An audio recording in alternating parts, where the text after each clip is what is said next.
Hi, this is Dr. Post, and I thought I would go ahead and help you with your review by showing you each of the questions from the final exam review assignment worked out.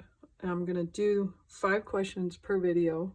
There are 55 questions on the review, and so there will be 11 videos, and I'm hoping that this will just help clarify anything that you struggled with that was hard to learn just by reading through the tutorials on ALEKS.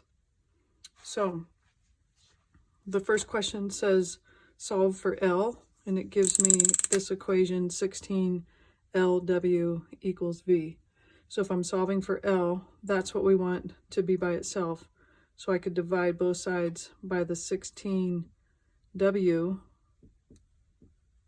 which would allow the 16 and W to cancel, leaving just L equals V over 16W.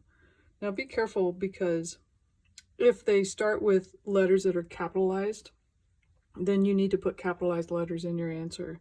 And if it's a lowercase letter, then use a lowercase letter. Otherwise, it could mark you wrong, even if you did the algebra correctly. Okay, question number 2 is actually a story problem, so I've got it right here. It says a garden table and a bench cost $450 combined. The cost of the garden table is 2 times the cost of the bench. What is the cost of the bench? So we have 2 variables. We have the garden table and the bench. You could use X and Y.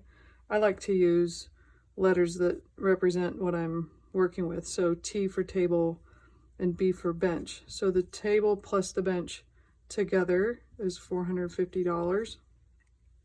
And then they said that the table, T, is 2 times the cost of the bench. So if I had my bench and I doubled that price, that would be the price of the table. So anytime I have 2 unknowns, then I have to have 2 equations at a minimum in order to solve it.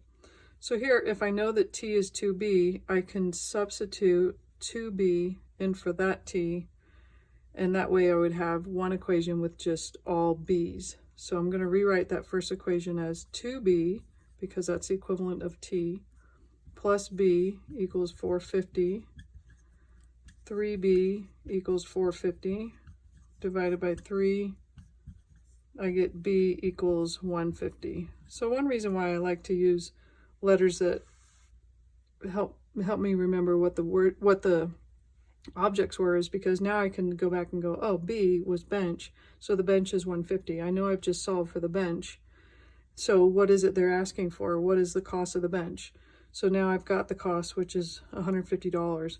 Because sometimes what will happen is we'll solve for, like let's say I'd solve for the table. Then in order to give them the cost of the bench, I would have had to put the cost of the table in and then solve that for B so that I would know what the bench was. So having the T and the B helps me recognize very easily which variable which variable represented which object. Okay, so question number 3 is an absolute value equation. So in order to solve this, the first thing I need to do is get the absolute value piece all by itself. So that's called isolating the absolute value. So I'm going to add 8 to both sides, and I'll get the absolute value of x plus 3 equals 0. So for absolute value equations, we typically rewrite the equation and set it equal to the original number and then the negative of that number. But negative 0 is the same thing as 0. So whenever it's equal to 0, we only need one equation. So x is negative 3 in this case. So here we have another absolute value equation. So I'm going to isolate my absolute value by dividing both sides by negative 4. That cancels, and I get the absolute value of 2u plus 2 equals 0. So that's similar to the previous one. If I have a 0, that's the same thing as a negative 0, so I don't actually need 2 equations for this one. I just need the one. So 2u plus 2 equals 0, minus 2, I get 2u equals negative 2, divided by 2, I get u equals negative 1. Okay, and then finally they give us these 2 inequalities. joined with the word and. Now remember, the word and means intersection, so it's where the two answers overlap. That becomes the actual answer to the problem. Had it said or, then that would be the union of the two answers. So any answer would be part of the final answer. So I'm just going to start working these out. So if I subtract 2, I get 3x is greater than 6. Divide by 3, x is greater than 2. And if I minus 5, I get 4x is less than negative 8. Divide by 4, x is less than negative 2. So what I like to do on these is I like to graph them because it gives me a visual as to what these answers are doing. So here I have x is greater than 2. So if I had the number 2 somewhere, I would use a parentheses or an open circle if that's the way you've been taught.